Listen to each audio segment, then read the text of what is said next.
All right, let's call to order the Washoe County Regional Transportation Commission for Friday, January 17th with a roll call. Checking.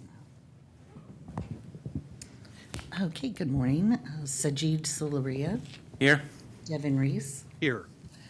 Clara Andriola, Present.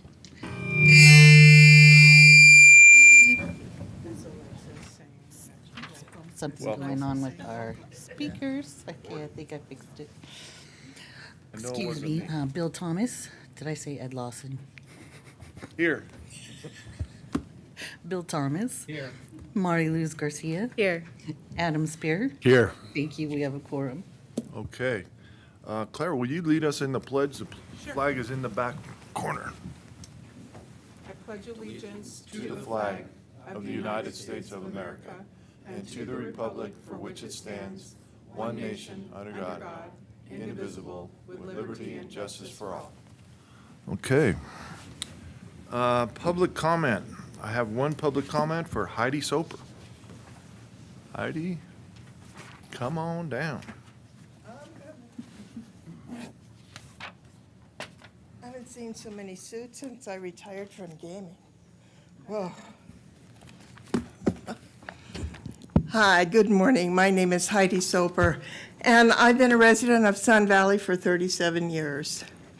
I'm also the vice chair of the Sun Valley CAB, and Commissioner Garcia has been wonderful keeping us updated on the grant situation for Sun Valley.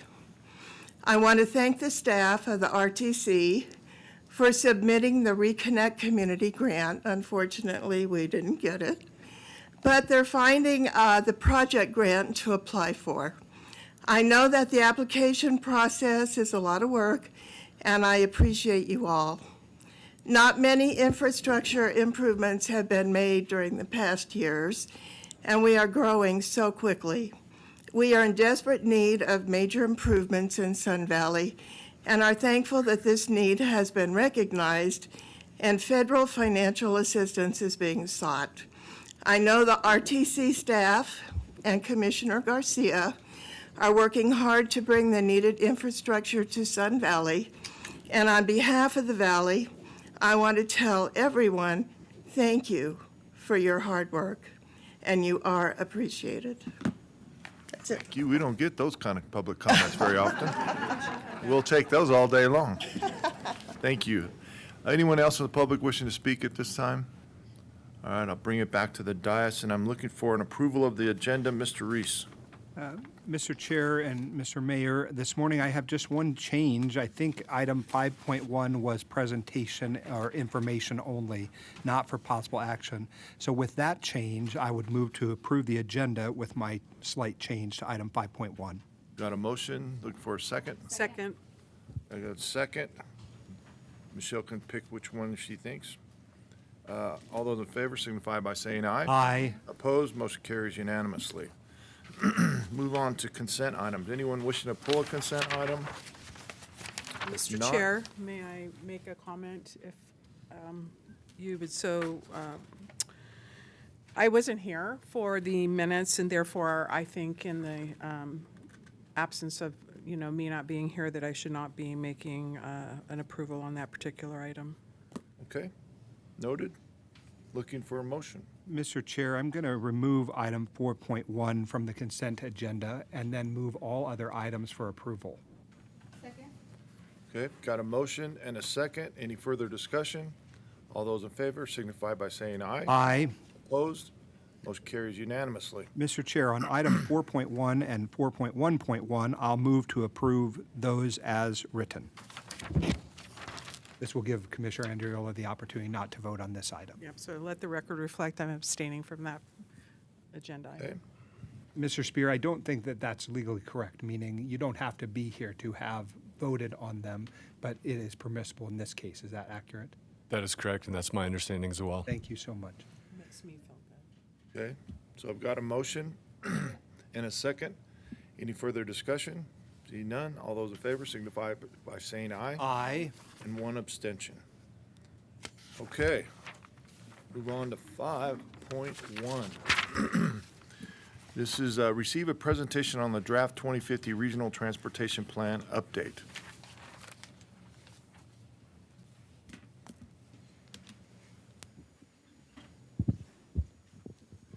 Good morning, Mr. Chair, members of the board, Vanessa Lacer, RTC Planning Director.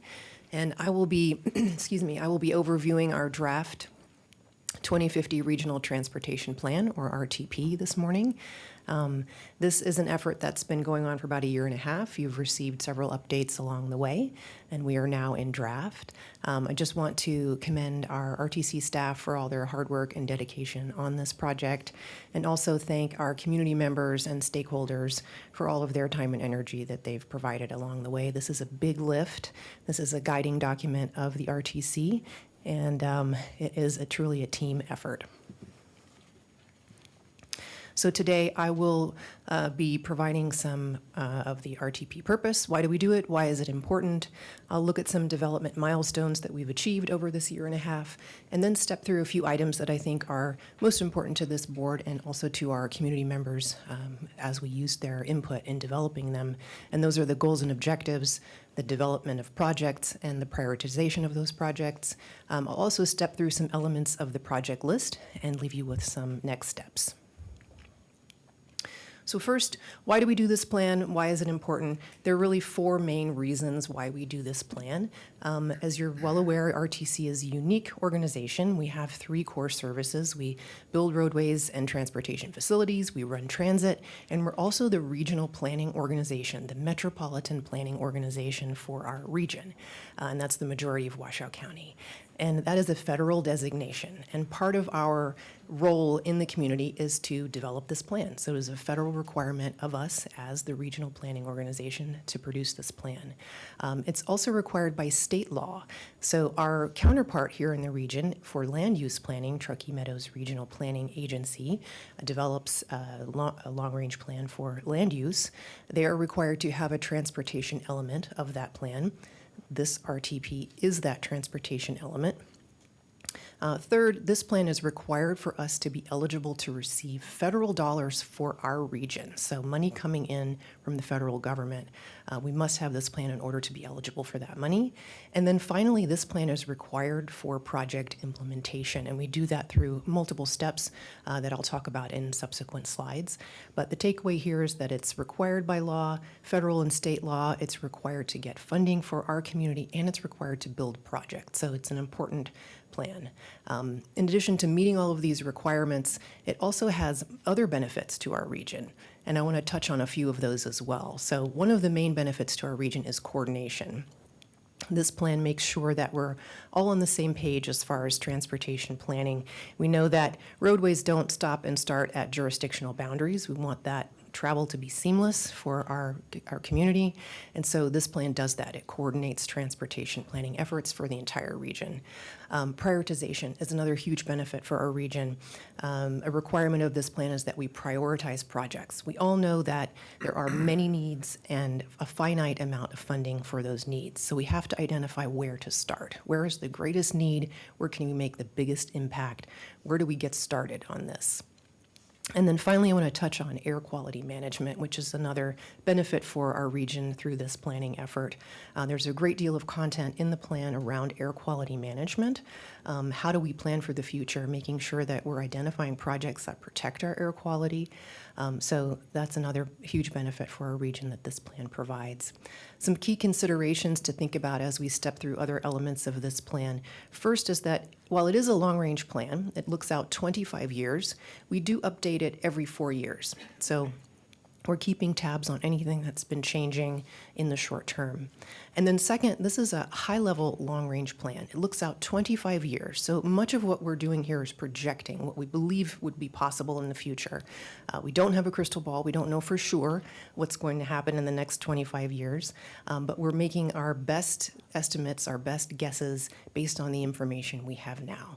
So while this is, again, high-level plan, it's not necessarily correct as far as the future, but it is where we begin. It's where we begin our planning.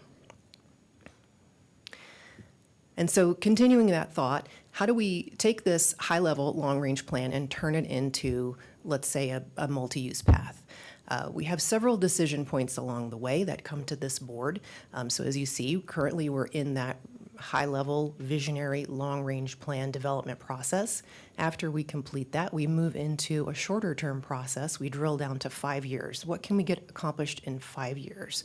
And we do that through our Regional Transportation Improvement Program. That's an implementation program.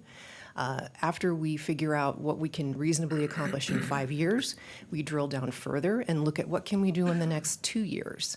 And in this stage, the Street and Highway Interlocal Cooperative Agreement stage, or ICAs, that's where we actually communicate with our local jurisdictions and get permission to build projects. Do we have permission to build these projects on your behalf? And we have those agreements created. Once we have agreement for the projects over the next 2 years, we're able then to look annually at our RTC budget and put those projects in the budget. So that's, in a nutshell, how it all breaks down. Some key considerations here in this process. First, the RTIP is updated every 2 years. It is a 5-year outlook, but we do revise it every 2 years. All the projects included in that implementation plan, that RTIP, must be in the RTP. So again, everything starts with that high-level look, that RTP. Another key consideration, the street and highway ICAs, while they are a 2-year look, they do get updated annually. Again, those projects must be in the RTP. So while we're starting with this long-range look out to 25 years, we do keep an eye on the projects, and we are revising every single year. So now I want to talk about some milestones here that we've hit in the past year and a half or so, and I won't step through all of these, but I do like to show them so you can see what's involved in such a plan. And so I'll point out a few and then drill down on a few in subsequent slides. So first I want to point out that we have completed a first round of public engagement, and again, thank you to everyone who participated in that. We've incorporated that information into this draft plan. We've also completed goal setting, project prioritization, which we'll talk about more. And then still to come, we are finalizing this month our air quality analysis and conformity determination with EPA. We are currently in our public engagement round 2, so the draft plan is available on our website, r2cwashoe.com, for folks to take a look at, provide any comments they have, or ask us questions. And then, of course, we still have to adopt. So goals development is a vital piece of this plan. It really is the cornerstone of the plan.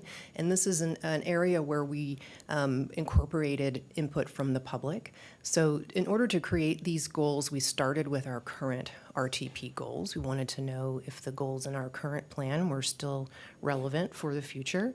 So we took a look at those. We then took a look at the national goals and planning factors. As the federally designated regional planning organization, we must look at those. That is a requirement that we make sure we're aligned with national goals. We then looked at stakeholder input, so that's our planning partners in the region, staff from member jurisdictions and others, and then of course public input. And here's where we cast that wide net in that first round of public engagement and asked, what are your issues? What kind of transportation future do you want? And all of that combined to create our goals for this 2050 update. And so here they are. We have 9 goals. These are not ranked. I'll let you just take a moment to take a look at those, but you can see they're quite varied, everything from safety to equity and environmental sustainability. So now that we'd created our goals, we were ready to move forward. As I mentioned, these are really the cornerstone of the plan, so we're able to implement, in a way, those goals into the rest of the planning process. So we looked at the goals and we defined objectives for them. So we had to identify what success looked for each goal. How do we know we've met that goal, right? And so success might look very different for a goal of safety than for a goal of efficient freight movement, for instance. So we wanted to understand, what does success look like? And then we used that information to create a project scoring tool. And the project scoring tool measures the ability of the project to achieve the goals. So the intention here is that the projects that are selected that are scoring really high are meeting our goals that we've set as a community. Okay, so we have the goals developed, we have the scoring tool, we're now ready to dig into that project development process. And we started with our current RTP projects first and took a look at those. Are any still ready to move forward, or do we need to adjust any for today's current situation? We then had a call for projects from our member jurisdictions. That way, they all had the same bite at the apple, the ability to submit projects to us that perhaps weren't on that draft list or had emerged since the current RT projects were created 4 years ago. We took all that information and created a very long draft list. We then developed a project scope and an estimated cost for each one of those projects to really understand what they were and how much potentially they would cost. And we developed sort of 4 broad categories of projects during this process. And I'll mention too that NDOT projects are included in this. We are required to include those in our project list. So when you see the project list, those are included. But we had freeway, capacity, spot intersection, and then multimodal. And multimodal is that bike and pedestrian project. So some key steps here in this project development process. First was the call for projects from jurisdictions. This really made sure that we had our ear to the ground and we heard directly from our member jurisdictions what they needed, what was important right now. And then second, developing the estimated project cost. And so this is a huge piece of the puzzle here. And again, as I mentioned, a long-range plan, high level, there's no engineering associated with these project costs. So we're making a best guess based on what things cost in the past, what we believe they may cost in the future. But we absolutely expect these costs to change as we move into the implementation phases. So once we had that project list developed, we have our scoring list developed, we were able to run those projects, or scoring tool, run the projects through the scoring tool to develop a prioritized project list to understand which projects were going to best achieve our goals that we'd set out. And the intention here, the end game here, is to get to a fiscally constrained project list. That is a required element of the plan. Basically, that means that the project list we're providing is not a wish list. These are projects that can actually be built with the money coming into the region. So in order to create that fiscally constrained project list, again, we had the prioritized project list, including the scope and the cost. We then took a look at our programming and transit needs. As you well know, RTC is unique, so we're not just the regional planning organization. We also do a variety of programs in the area. Our pavement preservation program is one. And then we run transit. So we have to think about those needs for the next 25 years as well. So we understood those needs. We took a look at the cost of those needs. You will not see an itemized list of transit projects in this RTP. We rely on a separate transit planning document called TOPS to itemize those projects and to really dig deep and figure out what we need to do for transit moving forward. But we do have an aggregate cost that we've applied here to this budget exercise. So once we understood the cost of the need, we then moved into developing our projected revenues over the next 25 years. So again, reasonably assumed revenues. So what we currently receive, federal, state, local, and then grants we've received in the past as well. So we took a really good conservative look at that, making sure that that was realistic. Then we were able to apply that money to those prioritized lists. And generally the way that it worked is that the highest ranking projects were funded. So some key steps along the way here. First was developing those financial projections, making sure they were conservative and realistic. And then second, utilizing the scoring tool for project prioritization. As I mentioned, prioritization is a huge benefit of this plan. We have to know where to start. We know we have a lot of needs and finite amount of money. So this really helps us drill down to what is important, what are the goals for our community, and how can we make them happen. The last element of the plan that I want to share with you today is the draft project list, and this is in Appendix B of the draft plan. And here you'll see a few things. So some key elements. First, the projects are going to be listed in 2 timeframes. The first 10 years, so 25 to 34, and then the next 15, so 35 to 2050. And then you'll see a list of unfunded projects. And I want to note again that there are many needs in our community. We were not able to identify funding for all of them. However, we have included them in this plan as that unfunded project list. And so you can think of this as really the short list. Should more funding become available, should grants become available, we can go to this unfunded list and know what's next. On the left side of the screen here, you'll see a screenshot of a project map. This is on our website where the plan is as well. And this is a clickable map for folks to take a look at the projects. You can click on those dots and lines and see what kind of project they are, if they're funded, and if so, in what time frame. And that's all available on our website, along with the draft plan and a comment form where folks can leave some comments. So next steps with this process, as I mentioned, we're currently in our public engagement round 2. That concludes on February 1st. We also have the plan being reviewed by 3 advisory groups, our working group for the plan, agency working group, our technical advisory committee, and then our citizens multimodal advisory committee are all going to provide comments. We'll take all of that information, put that into a final plan, and then bring that back to you in February for adoption. And that concludes my update, and I'm happy to answer any questions. Questions from the commission? Thank you, Vanessa. Presentation.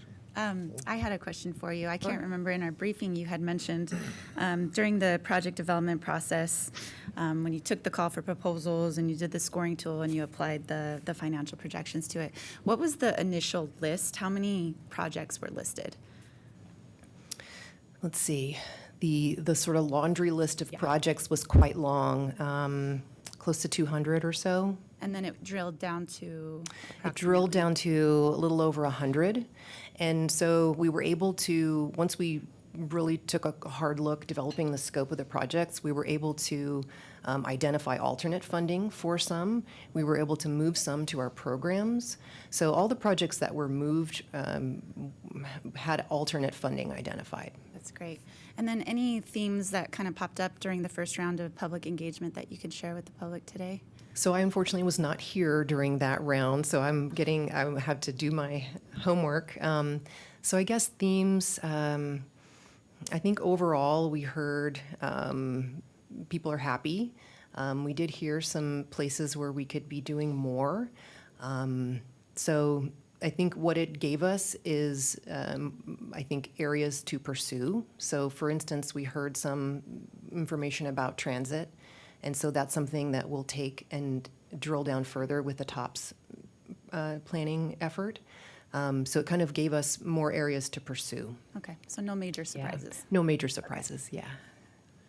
If I can, just to answer that question, there's 2 things that jumped out to me. One of them is not probably neither of them are surprising. When I read the results, the overwhelming issue, majority of the people, was congestion. And I think it's because all of us experience that every day. So that's probably not a surprise that it comes to the top. But the other one was driver behavior. A lot of people were quite upset with the way people drive on the road. So that one's a little more challenging because we're talking about behavioral and not physical improvements, but certainly it does weave back into the safety component of the priorities and the goals. So just wanted to share that as kind of the overriding ones. Again, I don't think shocking to anybody, but that's what the community told us were the most important concerns. Well, great job, Vanessa. Thank you. Thank you. Anyone else? Mr. Mayor, Mr. Chair. Go ahead, Mr. Reese. Thank you so much. First of all, excellent presentation, and the work has been incredibly well done. What I want to do is thank you on behalf of the City of Reno and their staff. All of the staff level issues were addressed. All of them were answered, worked through. It wasn't that everyone always agreed at every moment, but I think there were ways to find room for agreement. And so I just want to thank you for that. I think it's important because when we sit on these bodies where we are regionally focused and therefore have 3 different jurisdictions co-locating, we also have at times different thoughts about roadway policies. One of the things I'm grateful for, though, is there is just a true sense of collegiality among the staffs. They are professional towards one another, the work that they do. And so I really just want to say thank you from me to you. It's really from them who are making those thanks, but also to my colleagues on the board. We come to it with a different set of expectations. Each of our cities and counties have different needs at times, but we also find a way to work with one another in a way, and I'm very grateful for the general sense of collaboration, because our regional roads, they don't really care which city you're in, because people don't always know where the lines are. They don't know who's responsible for fixing potholes on which street, who's responsible for maintaining which highway. NDOT also plays a role in that. And everyone seems just focused on the goal, which is a greater transportation infrastructure, mobility for our bus users and our fixed route users, and some growth in the area of environmental sustainability, which I think has been very much a key to this board's efforts. So again, these are important documents. They will guide our decisions for many years, and I really appreciate all the work that went into them and the general sense of collaboration among all the jurisdictions. Okay. Thank you. No action needed. No actions needed. Thank you for the presentation, and I have to agree, I had to ambush Bill with my staff one day, but we got everything worked through, and it was pretty good. I put him on speakerphone right in front of God and everybody, and he fielded the questions. We got it worked out, and we thank you guys for that. Thank you. All right, let's move on to 5.2. Receive a presentation on the RTC Communications and Outreach Program.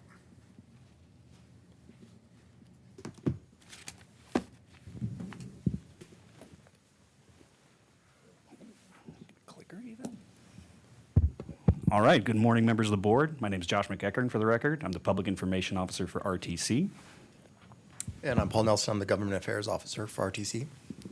So one of the goals for this presentation was to kind of give a bird's eye view of the communications and outreach strategies that we typically employ as the comms team. A suggestion was kind of opening with why comms, which for my professional background's kind of asking a fish, why is water cool? But we really want to kind of illustrate that we're a small and mighty team here, myself, Paul, two very talented designers. And we have an interesting task, in my opinion, because we are not only the liaison between efforts from the planning departments, engineering departments, transit departments, to the public, to the board members, but also internally, we are doing a lot of work.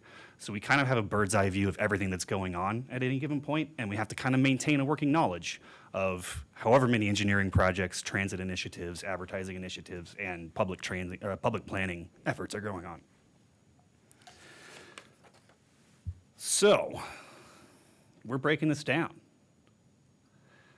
We have a lot of things to go over, but like I said, it's going to be a bird's eye view. So we wanted to kind of talk about outreach activities, our media strategy, digital strategies, and then leave plenty of time for questions from the board, and obviously to go over any goals that you might want to consider.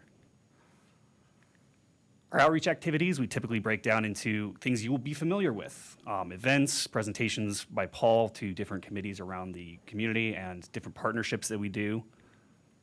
Events is pretty straightforward. Most of you attend them. Some of the highlights this year, obviously, we had the Arlington Bridges groundbreaking with Secretary Buttigieg. We do a lot of work with the media on ribbon cuttings, things like the Ride Reno Spin Sparks events, public pop-ups, presentations. Many of you have attended these, and I hope that you had a good time when you did. And we continue to kind of work through those. With the help of our FM department and our agency services department, I think we did about 70 events this year, which when I was going back and counting it, seemed unreal, so I had to count it twice. And then I'll turn it over to Paul to kind of go over some of our presentations. Yeah, and when it comes to the media availability, we have built a very good relationship with our local media. My realm was in the media for a long time, so I've already known a lot of the people in the media. So once Josh started, we were able to schedule some meetings with the 3 TV stations. I was able to introduce Josh to the news directors, the assignment managers, and he has really taken that and ran with it. He's done a great job with the media, getting to know each and every one of them when they call us. They also like to call us up sometimes and be like, hey, can you just come over and do a live interview with us? So we've got a good relationship with them. So when it comes to presentations with government affairs, this was a pretty busy summer with growth and infrastructure. We did 5 presentations back-to-back months down in Carson City, talking about various issues. We also did an interview or a presentation down there with the Silver Hair Committee, talking about some of the programs we have for seniors. We are very proactive when it comes to getting out into our community to talk to the different citizen advisory boards neighborhood advisory boards, and the Spark Citizen Advisory Committee, and the Senior Citizen Advisory Committee. So between those, we do about 12 presentations, and then a couple of them have invited us back to do some follow-ups as well. That one? And then we also have some very good community partnerships. We partner with a lot of people. The school district, Safe Routes to School, we did the poster contest with them last year. That was a lot of fun, you know, seeing these kids that won these prizes. They were pretty excited. The Stuff-A-Bus, we do 3 Stuff-A-Bus events. One of them is strictly RTC puts it on. That's the food drive we do every December. We've also got one coming up here next week with Washoe County for foster kids. And then the Food Bank of Northern Nevada, they're great partners with us. Vision Zero Truckee Meadows, we're very active with them. And then the Truckee Meadows Bicycle Alliance, we also do a lot of work with. And we tend to talk fast, but we will have time for questions at the end, I promise. So I want to quickly go over some of our media strategy. We employ a pretty traditional earned media strategy, and it's worked well for us. Some of the things you'll see on this slide are things that typically get more coverage than other things, our free rides, our groundbreakings, completions, public meetings. We do a lot of public meetings and pop-ups. You guys are more than welcome to attend and whenever you want to. I think we have our next one coming up for the Neighborhood Network Plan on the 30th. Or I'm sorry, the 29th is the Neighborhood Network Plan, and then the 30th will be our North Valley's North Virginia Project public meeting, which is a very popular project. We do have some paid strategy that we use. We partner with local news agencies, things like The Road Ahead, which you guys have probably seen or been asked to do by Paul on Channel 8. Those get great traction. They usually run, I think, about 3 times each on the news station. We do have trade agreements with different news stations, so when you see a KTVN ad on the side of the bus, that's usually in trade for a certain amount of airtime that we receive on those stations. And then we do have advertising contracts outside of those news station agreements. Digital strategy, this is one of my favorites. So some of the things that were requested prior to me starting as the public information officer was the beginning of the Spanish First campaign, a campaign focusing on EdPass, which is our program that provides free rides for students and faculty at several campuses here in the area, and kind of an increase to our social media presence overall as RTC. The CRTC campaign is, cross your fingers, soon to be award winning, because we did submit for an APTA AdWheel Award. It focuses on Spanish-speaking bus ridership. As a lot of us know, about 30% of the population here is primarily speaking Spanish. We were able to partner with Celtis to make sure that we're creating authentic content, mostly in Spanish, around Spanish family themes, visiting areas that are more Spanish-based in the valley. And we've seen just kind of unbelievable numbers at some times. You can see the web stats, you can see some of the social media reach. And of course, my favorite part is we get a ton of positive comments from the Spanish community. They're very, very big RTC fans. So UGC, that's a fancy way of saying vertical videos, essentially. Those were part of the campaign that we ran as a paid and organic strategy. We had about 70,000 Spanish speakers, more than the actual population in impressions. So you get people that are seeing a lot of these things more than once. And that helps drive a lot of traffic to our website, which is available in Spanish as well. EdPass is kind of a quickly different campaign. A lot of it focuses on UNR, TMCC, I believe DRI as well, and it's free rides. The whole point behind free rides for college students and faculty is, one, the university is a huge part, all the campuses, not just the University of Nevada, are a huge part of our community here, and the goal is to really get people introduced to the transit system early. I was a college student here. Paying for parking was not great on campus, so if I had known about this back then, I probably would have been taking the bus a lot more.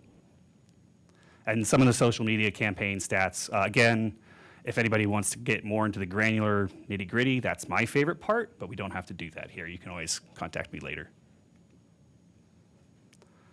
Our social media strategy has not changed drastically. We do focus a little bit more on graphic content. We do a lot of posts about projects, construction updates. We're reusing things that, I'm a big fan of if you make it, use it everywhere. So things like the road ahead, we're reposting to social media. A lot of our CRTC and EdPass campaign materials we're able to reuse and just get a lot more bandwidth out of. And our reach, visits, follows to both Facebook and Instagram, which I highlighted here over things like Twitter and YouTube because it's more appropriate age demographic to a lot of our audience. But yeah, it's been going up significantly over the past year. And speaking of which, if you're not following, and I know who you are, if you don't follow RTC Washoe, it's simple, at RTC Washoe on all of your favorite platforms. You'll notice that TikTok is not there. Sorry, guys. Not much to be done about that. So I did want to leave some time for questions. If anybody wanted to kind of talk about some of the strategy that we use, a lot of it is a pretty traditional earned media strategy and a slightly more advanced advertising strategy just based on my background.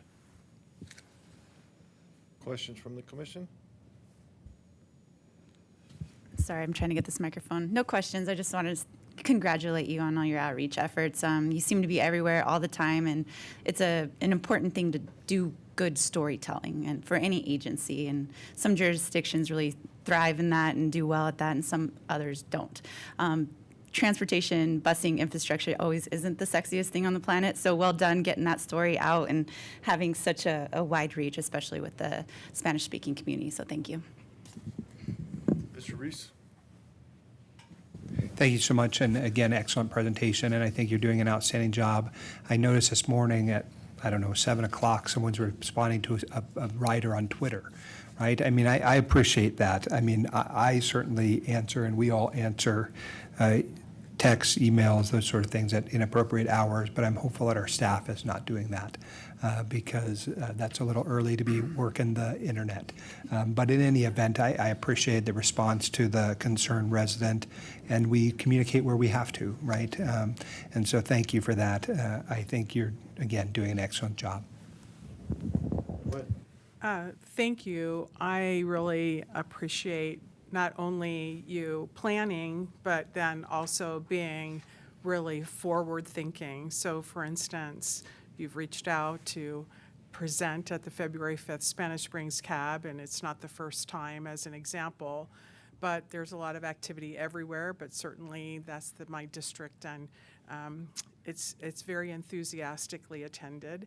And being able to provide information and facts is really, really important. I also want to give you a huge amount of thanks for whether it's Stuff the Bus or whether it's free rides, and really looking at reaching all aspects, whether it's foster kids or seniors or vulnerable populations, whoever it might be, to really represent the community to which we all are serving. So, you have a small but mighty team, and to Member Reese, Councilman Reese point, I also see sometimes activity. I'm like, wow, those folks are on it. So kudos to you. I hope you get some sleep. I don't know if you are like a hospital 24/7, an ER kind of approach, but the fact that you really are trying to be proactive and trying to share information that's fact-based so that people can actually understand what's coming or how their feedback can be considered as you're moving through with the planning that we've just seen, for instance. So I just want to do a huge amount of thanks, especially the proactive. We would like to come out because we have this particular project coming up. We don't necessarily know, obviously, everything that's coming up. So for you taking that kind of approach is really appreciated. So I'll see you on February 5th. Thank you. Okay. Thanks, guys. Appreciate it. Cheers. Thank you. All right, we're going to move on to 5.3. Elect a commissioner to serve as the chair and vice chair for calendar years 25-26. Any discussion prior?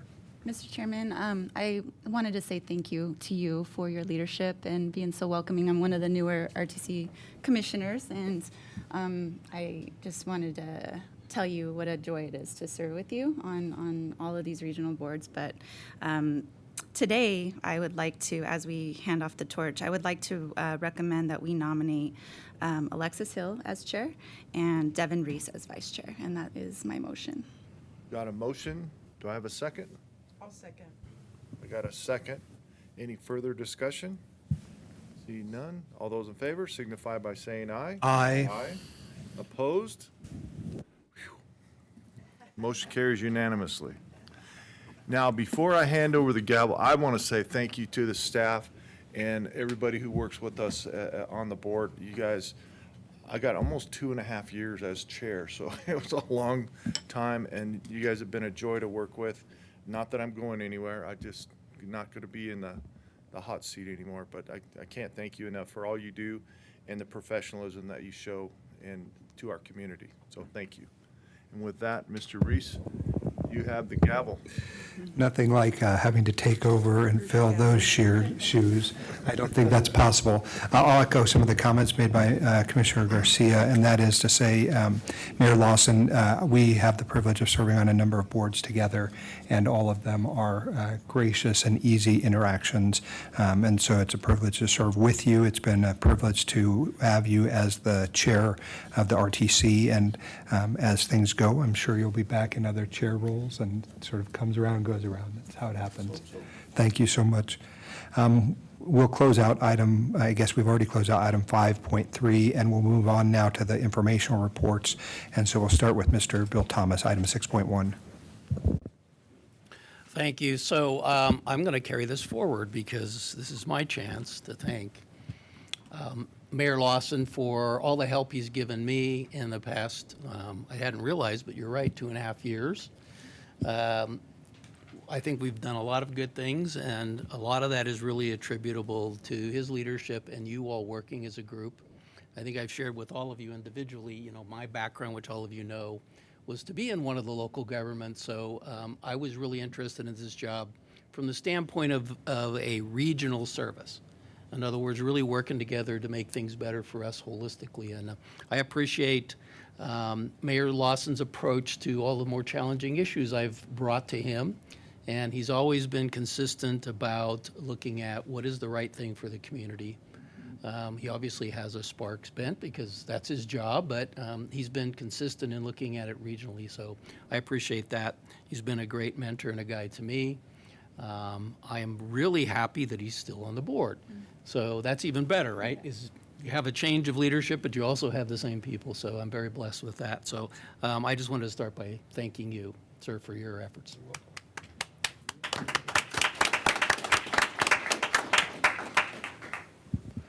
So I want to move now on to a little bit related to the last presentation, which is part of our communications and government affairs strategy is obviously working with the legislature. We are going to have this year a transportation day, which I have not been through before. My understanding that was a regular thing that happened before the pandemic, primarily in this year led by Southern Nevada RTC, but also including NDOT and our other MPO partners. The purpose is to spend the day, which is Tuesday, February 4th, with all of our legislators. It's coming right up. Yes, it's coming up really fast. To talk about the statewide, but also local issues related to transportation. And we so far have, I think, got really good interest in this. Like I said, we haven't done this for quite a few years, so if you come down, it might be a little clumsy as we work through all the different agencies that are working together to pull this off. Certainly, if you are interested in coming, please follow up with me. I know I've talked to new Chair Hill, and she's interested in coming down to represent the RTC board that day. But if you can't come for the whole day and you want to come for part of it, I'm glad to share with you the agenda. February 4th.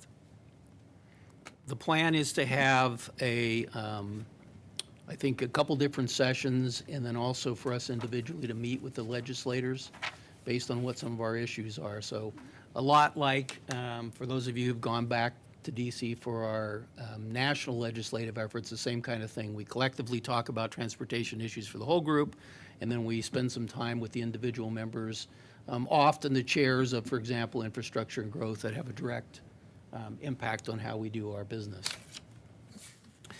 So staying in that vein, I also wanted to share with you that earlier this week we had a meeting here at RTC with the Washoe delegation. So we had 4. Unfortunately, all of them couldn't make it because some of them who were the newer members were getting their orientation on being in the legislature, since that's coming up so quick. But had a very good, I would say, hour and a half, maybe 2 hours with the legislators. We were able to present to them, again, remind them what we do, how we do it, and also to share with them the issues that we see coming during this session related to transportation. So I want to thank our communications team for setting that up. And like I said, I felt it was a very time well spent, and I think put us in a good position going into the legislature with our delegation. As you know, we have, this is just an update, we have had challenges over the years, much better lately as a transit agency in terms of hiring bus operators. I think that's a reflection not only of the challenges of the job, but also the overall job market for the last few years. I wanted to advise the board that we have taken a position at the federal level on this issue related to the challenges that drivers have to pass a mechanical portion of their commercial driver's license. It's called the under-the-hood testing requirement, and I would guess it's a throwback to years ago, but it really doesn't make sense because we're asking the people whose job it is to drive buses to understand how the motor works and the details of the bus, which in our organization and most organizations is actually the responsibility of a team of people. We have mechanics, we have a crew, Don and his team have a crew of people who are specialists on the mechanical part, and the buses are inspected every day and maintained by that group. So the requirement to have a commercial driver understand what's under the hood is one that we and all the transit agencies felt like is something that needs to be changed at the federal level. So I submitted a letter on our behalf explaining to the overseeing federal agencies how we think it's important for that rule to be modified. We think it might help us in terms of being able to get new drivers willing to take the CDL test. As you know, the bigger barrier it is for people to taking a job, the harder it is to get and maintain people in those critical positions. So again, no action needed, just sharing that with you. As Josh pointed out, we're once again doing a Stuff-A-Bus, and in this case, we're partnering with Washoe County. Next Friday, we'll have a bus at the Sparks Target from noon to 4 o'clock to collect donations of winter clothing for adoptive and foster children throughout the Truckee Meadows. We know foster parents take on an additional financial responsibility, so we feel this is a great way we can help them in meeting this important community need to keep the kids warm during the winter months. So again, if you're interested in coming, we can get the details to you, but very excited about that event. Another exciting event, which I know we all liked, we're going to do again, and that's our second annual pedestrian safety poster contest. This is a partnership with Safe Routes to Schools to encourage kids to think about pedestrian safety. Washoe County students of all ages can participate in this contest. Our staff will judge the posters and choose a winner from the elementary, middle, and high school groups. Safe Routes to School will provide an iPad and a new bike to each of the 3 winners. We will enlarge those 3 winning posters to display on the side of our buses. We plan on bringing one of the buses to an upcoming board meeting, and hopefully we'll be able to get the winners to come here. It is a challenge because it's often during the school day, but we're going to try this year to see if we can do that. So really excited and looking forward to that. I want to congratulate Austin McCoy. Is Austin here today? No, he's busy working. He achieved his first anniversary with RTC. Austin is one of our engineers and a project manager on several of our active projects, including the Pyramid Highland Ranch Interchange and the Military Road Capacity Project. Austin's done a great job of assimilating to our methods and practices and has been, I think, great at helping with the huge amount of workload we've got, not only to Dale and the engineering manager team, but also with his colleagues. So I wanted to thank Austin for fitting in so well and jumping in there and taking part of the important work we do. The MTM Employee of the Month for December is Jericho White. Jericho has been part of the MTM team for a year, has a perfect safety record, doesn't call in sick, and is well-liked by his passengers. He enjoys driving and meeting new people, so he says the job is just right for him. The Keolis Driver of the Month is Harold Smith. Harold is originally from San Francisco, but moved to Reno in 2017. He started working as a ride bus operator back in August of 2024, so one of our newer hires, but I think a reflection of the quality of people that Keolis is getting to fill in these very important roles in our community. His accomplishments in December consisted of 97% on-time performance, 0 preventable accidents, and no customer complaints. So I want to thank on behalf of the board, both the Driver of the Month from Keolis as well as the Driver of the Month from MTM. So that concludes my presentation this morning.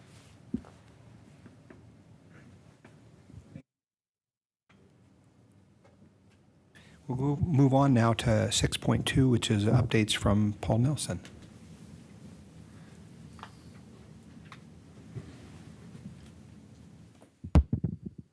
Hello again, Paul Nelson, Government Affairs Officer.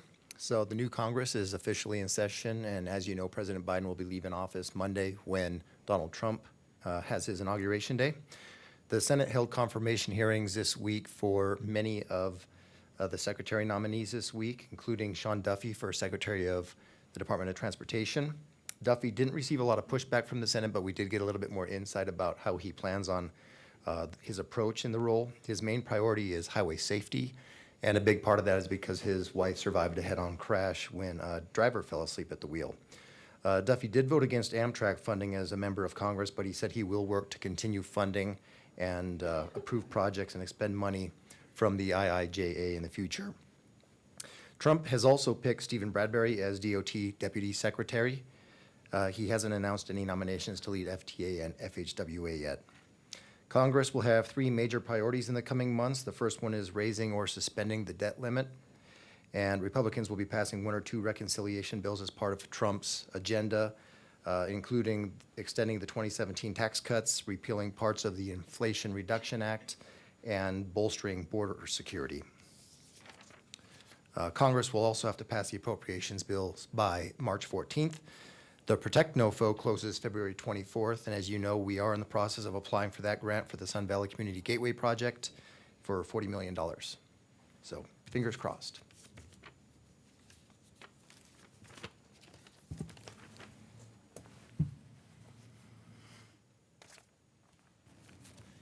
Thank you so much, Mr. Nelson. Item 6.3. All right. Good morning, everybody. Good morning. As Bill mentioned earlier about driver behavior, I'm going to start off with some of the most recent traffic safety data from the Office of Traffic Safety. This data is reflected through end of the year of 2024, December 31st of 2024. Unfortunately, there are increases, 5.6% increases in fatal crashes the entire year from 2023 to 2024. And how this data looks in Washoe County, that also has reflection of Washoe County. The increase of fatal crashes is about 4%, and motorcycle fatalities increased by 60%. So these are alarming numbers. Tragically, speed and impairment remains the largest contributing factor to these. But there's some good and positive news to focus as well. The pedestrian fatalities decreased by almost 25%. And bicycle fatalities decreased by 25%. To save lives and reduce fatal crashes, NDOT and our partners statewide used our Strategic Highway Safety Plan and Speed Management Plan. As many of you are familiar, these plans are established statewide goals and strategies which focus on elements of traffic safety, including engineering while we're designing the projects, education, enforcement, and how emergency response and help manage speeds on our highways. So again, I just like to share that. I know as we start the new year, it's just a reminder for all of us while we're out there. So just reminding to be hopefully best year in 2025.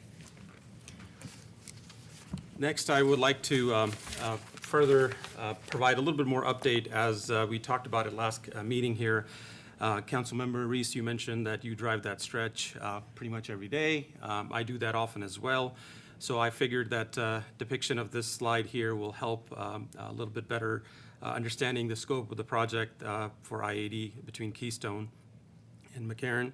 As you can see on the slide, again, I want to start off with the existing interstate will be resurfaced. What you see here is the auxiliary lane that we talked about last time. It's from Keystone and McCarran. This is like, if you think of it, if you've driven I-580 southbound between South Meadows and Del Monte, those are the ramps. They basically give you a full lane to merge and merge out. So that gives the capacity. So it's basically additional lane, but it gives the opportunity, but it's limited between those two intersections. And then the green here depicts the sound walls that project will be constructing along the project there. And also, most important elements, we're removing existing, some roadside trees and replacing them with a lot more trees, evergreen trees and landscaping elements as well. And the little depiction there of aesthetic that will be represented on the sound wall as well. So again, our contractor is at work. We are hoping this is two-season job, and based on the weather or elements, we believe that he's on track, but we will keep you updated as the project progresses. Next slide, I also wanted to kind of follow up from the last meeting. Thank you for Mayor Shivu. We were talking about horse fencing last board meeting as well. NDOT is proud partner with the city, again, to fund, also build the fencing project along SR 341 and provide a cattle guard crossing as well. But most importantly, we're proud to contribute to important fencing projects in our local regions, and we have done that. We are also a leader in reducing vehicle wildlife crashes statewide. During the last legislative session, Assembly Bill 112 established funding priorities to the projects to reduce wildlife and vehicle collisions. Basically, the wildlife species under the jurisdiction of Nevada Department of Wildlife, these wild horses do not qualify. Just wanted to, these are, they don't include wild or feral horses population in our region here. So currently, we have about 79 structures that improve traffic and wildlife safety connectivity, including crossings, fencing, and modification to existing structures. As you know, we recently installed miles of wildlife fencing along I-80 in the Verdi area. That was done, I believe, last season or the year before. Again, we are working with ND, Nevada Department of Wildlife, and other community partners to prioritize projects throughout the state. And we are one of the leading states, as I have gone to other states too, and Nevada is doing wildlife crossing throughout the state. So we're leading one of those examples for the rest of the country. They're looking at our wildlife crossings as well. So I want to provide that information. Next, I wanted to we started off with this as an update to our honorary highway name signs. We launched this program in 2023. This is strictly or more for law enforcement, emergency service responders, NDOT, and tow truck drivers, personnel who have passed in line of duty at the state highways.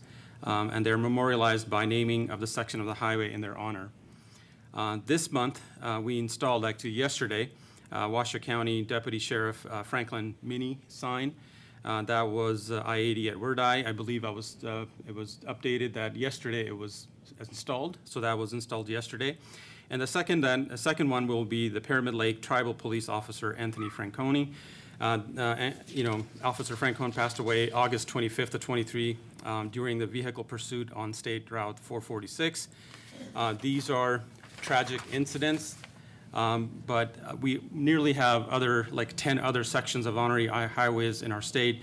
It's always a somber occasion to name highways like that. So again, law enforcement officer and first responder, they risk their lives every day to protect Nevadans and ensure safety of our highways. So again, we have an honorary highway name. It can be requested by the family member, and it's only in the line of duty. Again, this is not the best way, but this is something that we can give back to them. And that's my update, and if you have any questions, I'll be happy to answer. Thank you so much, Deputy Director. Excellent presentation. Any questions from the board? Okay, I have just one or two. Can we start with the I-80 West improvements?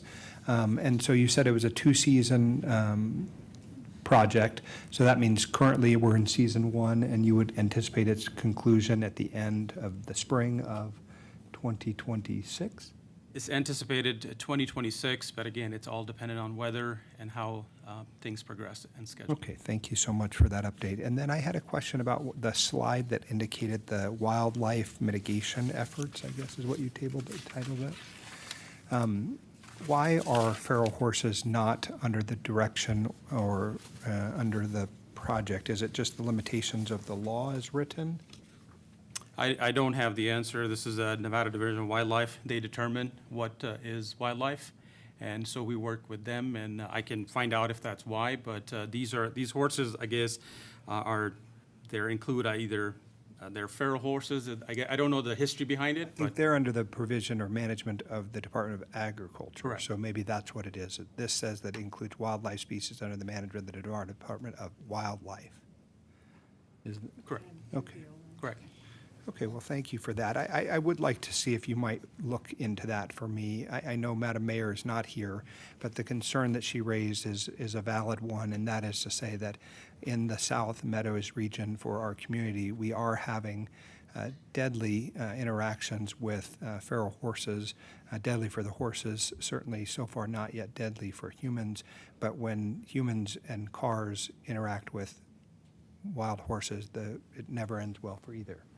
Yes, and as we said last time, and I think Mayor Shivi recognized the efforts NDOT is partnering with the city, That's been providing for that. So we are definitely our partner Yeah, with the we're- regional effort. We're very grateful for that, because I think without your participation, we wouldn't have been able to complete the project. So, very big deal for us. Thank you so much. Okay, I'll bring the item back to the board and close out item 6.3 and come now to commissioner announcements, item 7. Are there any commissioner announcements for item 7?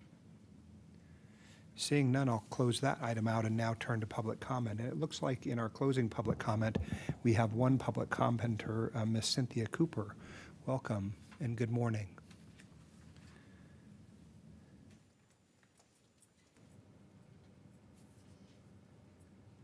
Hello, good morning. Good morning. I'm Cynthia Cooper. I live in Reno. I am on a sort of a personal quest to improve or to increase both bicycling and also RTC ridership.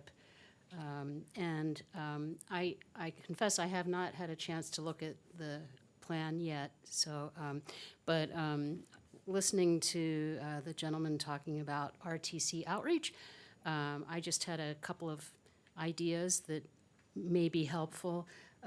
Don't forget about your radio audience. After all, when we're driving in our cars, many of us are listening to the radio stations. So maybe you can get UNR and some of the commercial radio stations to participate in encouraging ridership. Also, I am aware that the Truckee Meadows Bike Alliance have been initiating communications with the ACE staff for ACE baseball games and trying to, suggesting that maybe they can provide an incentive for people to attend the ACE baseball games by either showing up, either riding their bicycles or using RTC, which would be easy to do. So I strongly encourage, if it's not, if RTC isn't already coordinating with ACE and other of the, venues, Art Town, I think you probably do coordinate with them to promote RTC ridership. Also, the Pioneer Center, et cetera. But in particular, the ACE games, you could address congestion, protect air quality, and potentially expand your ridership. I'm sitting here wondering, I would be willing to bet, I could be wrong, but I would be willing to bet that nobody in this room, I bet everybody drove their car to this meeting this morning, right? And any of you could, if you wanted to, use RTC. So, the point is, I think we can expand ridership. Also, we have 25,000 employees, something like that, out at the TRIC. And I don't know what the current statistics are, but I would love to see ridership increased, either carpooling, van pooling, and also the buses.